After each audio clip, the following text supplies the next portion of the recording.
Hello दोस्तों, आप सभी का स्वागत है आपके अपनी यूट्यूब चैनल जंगल जी के क्लास में। तो दोस्तों, आज की इस वीडियो में हम लोग सामाजिक विज्ञान के 5 नंबर के वेरी वेरी इंपॉर्टेंट प्रश्न देखने वाले हैं। प्रीवियस ईयर में जितने भी सामाजिक विज्ञान में 5 नंबर के सवाल पूछे गए हैं, सभी को एनालिसिस करके इस प्रश्नों को बनाया गया है। और हाँ दोस्तों, वायरल प्रश्नों की अफवाहों पर ध्यान ना दें और खुद की मेहनत पर ज्यादा भरोसा रखें। इनमें से बहुत सारे प्रश्न बच्चों आप लोग पहले भी पढ़ चुके होंगे। तो चलिए बच्चों, वीडियो को स्टार्ट करते हैं। और अभी तक मेरे चैनल को सब्सक्राइब नहीं किए हैं तो सब्सक्राइब कर दीजिए। तो चलिए दोस्तों, देखते हैं हम लोग सामाजिक विज्ञान में हिस्ट्री के 5 नंबर के मोस्ट इंपॉर्टेंट सवाल कौन कौन से हैं। तो सबसे पहला क्वेश्चन लिखा हुआ है बच्चों। सबसे पहला क्वेश्चन ये मोस्ट इंपॉर्टेंट है, हर बार एग्जाम में पूछे जाते हैं कि जलियांवाला बाग हत्याकांड पर संक्षिप्त टिप्पणी लिखें। जलियांवाला बाग हत्याकांड पर संक्षिप्त टिप्पणी लिखें। जब भी कभी दोस्तों सामाजिक विज्ञान में 5 नंबर के या फिर 3 नंबर के कोई भी सवाल आएंगे तो आप लोग कोशिश कीजिएगा उसको पॉइंट में लिखने का। इस तरह से पॉइंट बनाकर लिखिएगा, कहानी में मत लिखिएगा, क्योंकि पॉइंट बनाकर लिखने पर नंबर अच्छे मिलते हैं, इसलिए इसको ध्यान में रखिएगा। तो इसका आंसर कैसे हो जाएगा बच्चों? हमसे पूछा है कि जलियांवाला बाग हत्याकांड पर संक्षिप्त टिप्पणी लिखना है। तो चलिए पहले देख लेते हैं। सबसे पहला पॉइंट में बच्चों हम लोग का लिखा हुआ है 13 अप्रैल 1919 को जलियांवाला बाग हत्याकांड हुआ। 13 अप्रैल 1919 को जलियांवाला बाग हत्याकांड हुआ। उस दिन अमृतसर में बहुत सारे गांव वाले सालाना बैसाखी मेले में शिरकत करने के लिए जलियांवाला बाग मैदान में जमा हुए थे। मतलब कभी भी आंसर लिखिएगा कोई भी क्वेश्चन का तो डेट को थोड़ा सा अच्छा से फोकस कीजिएगा, मेन ये जरूरी होता है। पहला पॉइंट में लिखा हुआ है 13 अप्रैल 1919 को जलियांवाला बाग हत्याकांड हुआ। उस दिन अमृतसर में बहुत सारे गांव वाले सालाना बैसाखी मेले, साल में एगो बैसाखी मेला लगता है, जैसे कि कोई भी मेला लगता है ना, वैसे ही सालाना बैसाखी मेले में शिरकत मतलब घूमने के लिए जलियांवाला बाग मैदान में जमा हुए थे। चलिए दूसरा पॉइंट देख लेते हैं। दूसरा पॉइंट में लिखा हुआ है शहर से बाहर होने के कारण, यह जो था वो शहर से बाहर था, तो कैसे बोलेंगे? तो शहर से बाहर होने के कारण लोगों को यह पता नहीं था कि इलाके में मार्शल लॉ लागू किया जा चुका है। इलाके में मार्शल लॉ, जैसे कर्फ्यू होता है ना, वैसे ही वहां मार्शल लॉ लागू किया जा चुका था। तीसरा पॉइंट देख लेते हैं। तीसरा पॉइंट में बच्चों लिखा हुआ है लोग सरकार द्वारा लागू किए गए दमनकारी कानूनों का विरोध प्रकट करने के लिए जमा हुए थे। यह मैदान चारों तरफ से बंद था और वहां तो मेला में घूमने गए थे, और बहुत लोग ऐसे भी थे जो सरकार कुछ कानून को लागू किए थे उसका विरोध प्रकट करने के लिए मैदान में जमा हुए थे। चौथा पॉइंट में लिखा हुआ है बच्चों जनरल डायर, आप लोग सुने होंगे ना, जनरल डायर हथियारबंद सैनिकों के साथ वहां पहुंचे। उन्होंने सैनिकों से मैदान के बाहर निकलने के सारे रास्ते बंद करवा दिए। उन्होंने अपने सैनिकों से मैदान के बाहर निकलने के सारे रास्ते बंद करवा दिए। इसके बाद उनके सिपाहियों ने भीड़ पर अंधाधुंध गोलियां चला दी, सैकड़ों लोग मारे गए। ध्यान रहेगा ना, जनरल डायर हथियारबंद सैनिकों के साथ वहां पहुंचे और उनके सैनिकों ने मैदान से बाहर निकलने के सारे रास्ते बंद कर दिए। इसके बाद उनके सिपाहियों ने भीड़ पर अंधाधुंध गोली चला दी और सैकड़ों लोग मारे गए। चलिए पांचवा लास्ट पॉइंट देख लेते हैं। और पांचवा पॉइंट में क्या लिखा हुआ है? भारत के इतिहास में यह सबसे दर्दनाक घटना थी। इससे भारत भर में रोष की लहर फूट पड़ी। याद हो गया ना बहुत आराम से। चलिए अब दूसरा क्वेश्चन देख लेते हैं, मोस्ट इंपॉर्टेंट क्वेश्चन। दूसरा में बच्चों हम लोग का इंपॉर्टेंट क्वेश्चन रहने वाला है इस बार के लिए। गांधी जी ने असहयोग आंदोलन को वापस लेने का फैसला क्यों किया? गांधी जी ने असहयोग आंदोलन को वापस लेने का फैसला क्यों किए? चलिए देख लेते हैं। इसका आंसर लिखा हुआ है बच्चों असहयोग आंदोलन अपने पूरे जोरों पर चल रहा था। असहयोग आंदोलन जो था वो अपने पूरे जोरों पर चल रहा था, खूब उसका आंदोलन हो रहा था। महात्मा गांधी ने 1922 में, डेट याद रखिएगा, हम बोले हैं डेट को ज्यादा फोकस करने, 1922 ईस्वी में उसे वापस लेने का फैसला किया। 1922 में वापस लेने का फैसला किया। इस आंदोलन को वापस लिए जाने के निम्न कारण थे। चलिए देख लेते हैं। इसका भी आंसर हम लोग पॉइंट में लिखे हैं। पहला पॉइंट में लिखा हुआ है काहे था, तो पहला पॉइंट में देखते हैं महात्मा गांधी अहिंसा और शांति के पूर्ण समर्थक थे। आप लोग जानते हैं कि महात्मा गांधी अहिंसा और शांति के पूर्ण समर्थक थे। जब उन्हें यह सूचना मिली कि उत्तेजित भीड़ ने चौरी चौरा एगो पुलिस स्टेशन था, थाने को आग लगा दी है। चौरी चौरा पुलिस स्टेशन थाने को आग लगा दी है और 22 सिपाही की हत्या कर दी थी। उन्हें अब विश्वास ना हो रहा था कि वे लोगों को शांत रख सकेंगे। ऐसे में उन्होंने असहयोग आंदोलन को वापस लेने का फैसला किया। पहला कारण पता चल गया कि उनके सिपाहियों ने चौरी चौरा पुलिस थाने में आग लगा दी और 22 सिपाहियों की मृत्यु कर दी थी। तो गांधी जी को अब डर लगने लगा कि लोग अब शांत नहीं रहेंगे, इसलिए उन्हें असहयोग आंदोलन को बंद करने का फैसला किया। चलिए नेक्स्ट देख लेते हैं क्या कारण था। दूसरा कारण में लिखा हुआ है बच्चों, वे सोचने लगे कि यदि लोग हिंसक हो जाएंगे तो अंग्रेज सरकार भी उत्तेजित हो उठेगी। अगर लोग हिंसक हो जाएंगे तो अंग्रेज सरकार भी उत्तेजित हो उठेगी और एक दोनों तरफ से गोलीबारी होगा, तो एक आतंक का राज स्थापित हो जाएगा, जिससे लोग उनके निर्दोष लोग, उसमें सब तो अधिकतर निर्दोष ही हैं, निर्दोष लोग मारे जाएंगे। गांधी जी जलियांवाला बाग जैसे हत्याकांड को पुनरावृत्ति नहीं करना चाहते थे। गांधी जी जो थे जलियांवाला बाग मैदान में जो हत्याकांड हुआ था उसको फिर से वापस दोहराना नहीं चाहते थे, इसलिए 1922 में उन्होंने असहयोग आंदोलन को वापस लेने का फैसला किया। बन गया ना, कितना अच्छा से समझ में आ गया। चलिए बच्चों नेक्स्ट क्वेश्चन देख। अब आइए दोस्तों क्वेश्चन नंबर तीसरा को देख लेते हैं। ये भी क्वेश्चन वेरी वेरी इंपॉर्टेंट है, जो कि बहुत बार एग्जाम में पूछे जा चुके हैं। क्वेश्चन में लिखा हुआ, ईस्ट इंडिया कंपनी ने भारतीय बुनकरों में निगरानी रखने के लिए गुमास्तों को नियुक्त किया। व्याख्या कीजिए। ईस्ट इंडिया कंपनी जो था वो भारत में बुनकरों की निगरानी रखने के लिए गुमास्तों को नियुक्त किया। व्याख्या करना है कि गुमास्तों को क्यों नियुक्त किया। तो चलिए देख लेते हैं, आंसर कितना आसान है। ईस्ट इंडिया कंपनी ने भारतीय व्यापारियों और दलालों की भूमिका समाप्त करने तथा बुनकरों पर अधिक नियंत्रण स्थापित करने के विचार से वेतनभोगी कर्मचारी तैनात किए गए। उन्हें गुमास्ता कहा जाता है। इन गुमास्तों को अनेक प्रकार के काम सौंपे गए। कितना आसान है ना। ईस्ट इंडिया कंपनी ने भारतीय व्यापारियों और दलालों की जो बीच में भूमिका होती है उसको समाप्त करने और बुनकरों पर डायरेक्ट नियंत्रण स्थापित करने के लिए एक वेतनभोगी मतलब पैसा देकर वेतनभोगी कर्मचारी को तैनात किया, जिसे गुमास्ता कहा जाता है। इन गुमास्तों को अनेक प्रकार के काम सौंपे गए। कौन सौंपा? तो ईस्ट इंडिया कंपनी सौंपा। अब क्या काम सौंपा, चलिए जल्दी से देख लेते हैं पॉइंट में। इसका पहला पॉइंट लिखा हुआ बच्चों, वे बुनकरों को कर्ज देते थे। वो कौन? गुमास्ता जो थे वो बुनकरों को कर्ज देते थे ताकि वे किसी और व्यापारी को अपना तैयार माल ना दे सके। वे पहले ही पैसा दे देता था ताकि वह किसी और व्यापारी को अपना माल ना दे सके। दूसरा में लिखा हुआ है बच्चों, वे ही बुनकरों से तैयार किए गए माल को इकट्ठा करते थे। वे खुद बुनकरों से तैयार जितना माल तैयार करता था बुनकर, उसको इकट्ठा कर लेते थे। कौन? गुमास्ता। तीसरा क्या काम था उसका? वे विशेषकर बने हुए कपड़ों की गुणवत्ता की जांच करते थे, कहीं खराब तो नहीं ना बना रहा सस्ता में, तो इसलिए वे कपड़े की गुणवत्ता की जांच करते थे। यह काम गुमास्ता को सौंपा गया था। चलिए बच्चों नेक्स्ट क्वेश्चन देख लेते हैं। क्वेश्चन में 4 में क्या लिखा हुआ है? तो क्वेश्चन में 4 में लिखा हुआ है बच्चों, ये भी क्वेश्चन आप लोग बुक पढ़े होंगे तो जरूर इस क्वेश्चन को पढ़े होंगे। ये भी इस बार के लिए वेरी वेरी इंपॉर्टेंट रहने वाला है। क्या लिखा हुआ है क्वेश्चन में? तो मारियान और जर्मेनिया कौन थे? जिस तरह उन्हें चित्रित किया गया है उनका क्या महत्व है? मारियान और जर्मेनिया कौन थे? जिस तरह उन्हें चित्रित किया गया उनका क्या महत्व है? तो चलिए देख लेते हैं इसका आंसर में। इसमें लिखा हुआ है बच्चों, फ्रांस की क्रांति के दौरान, फ्रांस की क्रांति जब चल रहा था उसी दौरान कलाकारों ने स्वतंत्रता, न्याय, गणतंत्र जैसे विचारों को व्यक्त करने के लिए नारी रूपकों का प्रयोग किया। इनमें मारियान और जर्मेनिया की छवि राष्ट्र रूपक बन गई। इनमें मारियान और जर्मेनिया की जो छवि थी वो राष्ट्र रूपक बन गई। अब चलिए एक करके दोनों को पढ़ लेते हैं। सबसे पहले देखते हैं बच्चों मारियन के बारे में कि मारियन के बारे में क्या कहा गया है। मारियन, नारी रूपकों का आविष्कार कलाकारों ने 19वीं सदी, डेट याद रखिएगा, 19वीं सदी में किया था। नारी रूपकों का आविष्कार कलाकारों ने 19वीं शताब्दी में किया था। फ्रांस में उसे लोकप्रिय ईसाई नाम मारियान दिया गया। फ्रांस में एक लोकप्रिय ईसाई नाम क्या था? मारियान दिया गया।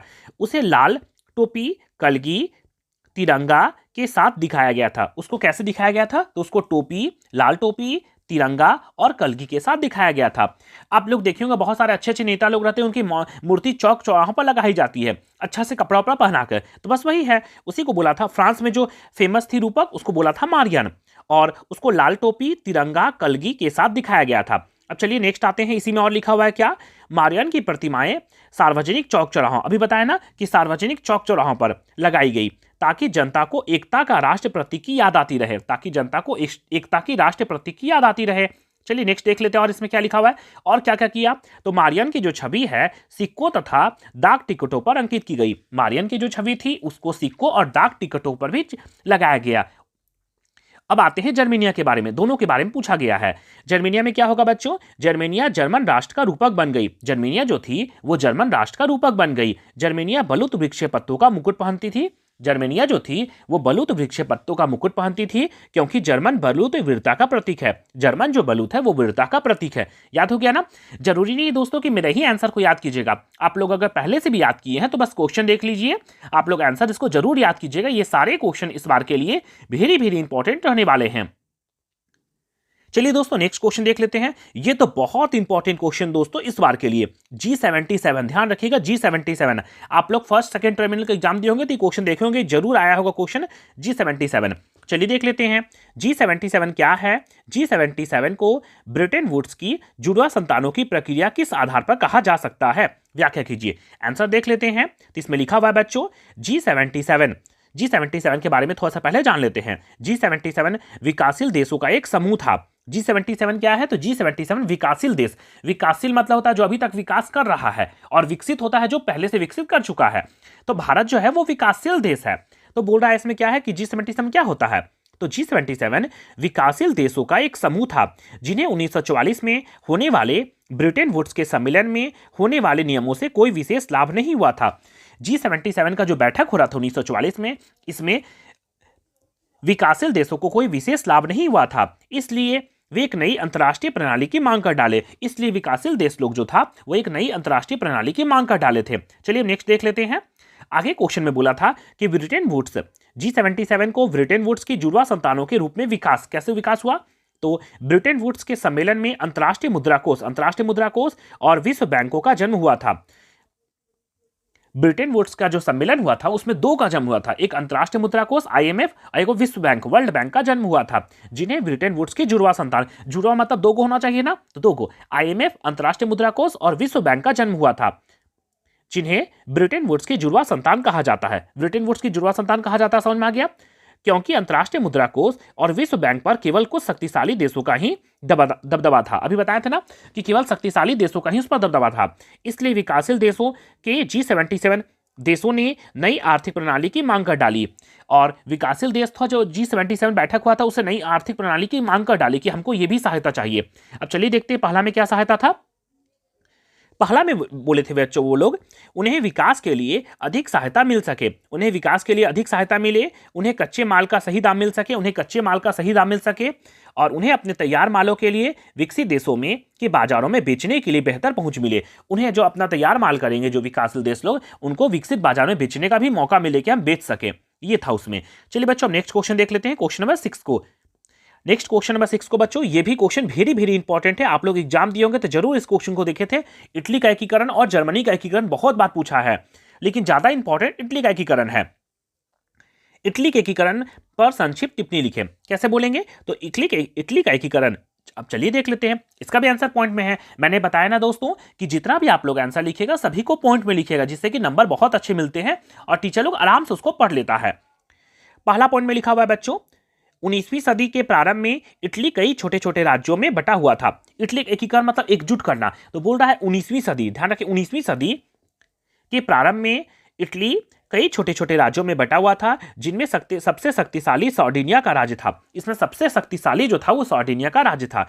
दूसरा पॉइंट में लिखा हुआ बच्चों, इटली का एकीकरण के मार्ग में ऑस्ट्रिया सबसे बड़ी बाधक थी। इटली के एकीकरण के मार्ग में ऑस्ट्रिया जो देश थी वो सबसे बड़ी बाधक थी।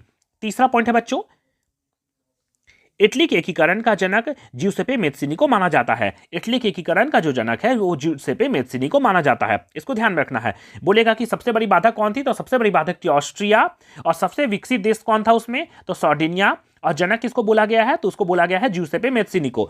और गैरिबाल्डी को इटली के एकीकरण का तलवार कहा गया है। गैरिबाल्डी को इटली के एकीकरण का तलवार कहा गया है।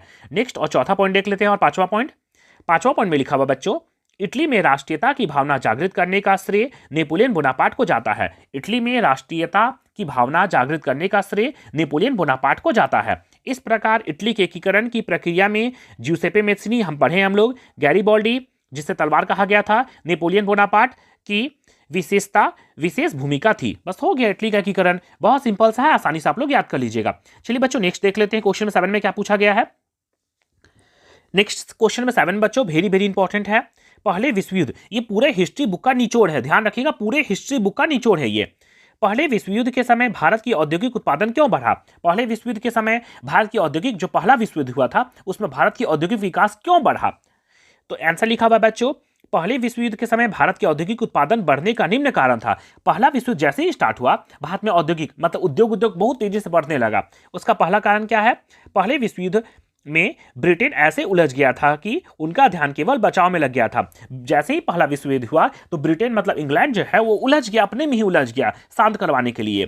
फिर आगे बोला है वह अब भारत में अपना तैयार माल निर्यात ना कर सके। वह भारत में अपना तैयार माल, वो पहले इटली ब्रिटेन ही भेजता था पूरा भारत में, लेकिन अब वो अपने में उलझ गया कि उसको ध्यान ही नहीं रहा कि भारत में माल को भी निर्यात करना है, जिसके कारण भारतीय उद्योगों को पनपने का एक मौका मिल गया। दूसरा पॉइंट लिखा हुआ बच्चों, चलिए देख लेते हैं।